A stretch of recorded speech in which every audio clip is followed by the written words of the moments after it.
Hello mga boss, so natay ayon rin nga Realme C30 is no. Ang problema niya is Google account kay gi-reset kuno niya kay nalimtan ng password.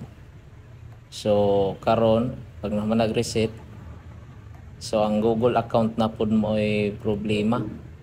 Iyahan na kuno ning napa-check sa technician, gipangayuan kuno siya og 800 kay gamitan pa man daw kuno og kuan sa laptop pa daw, computer pa daw.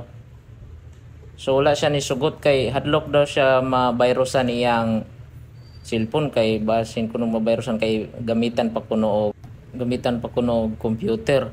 So mo to sige di niingon ko niya inko sige. Ako ayo na di na nato gamitag laptop pero 1.5 ingon siya. Oh sige.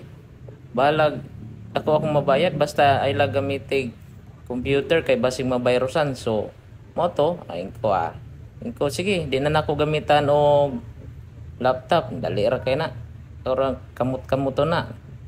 So moto ana easy 1.5 yung nana ra kadali pak bong iya o 1.5 na dayon open na day na ron tuara ana ra kadali di na kinahanglan og kuan laptop. Sumoto no, at least nakatabang ta ni customer no nga hadlok siya mabayrosan ang iyang cellphone. So ato po siyang ipagbigyan, dili na nato gamitan og laptop.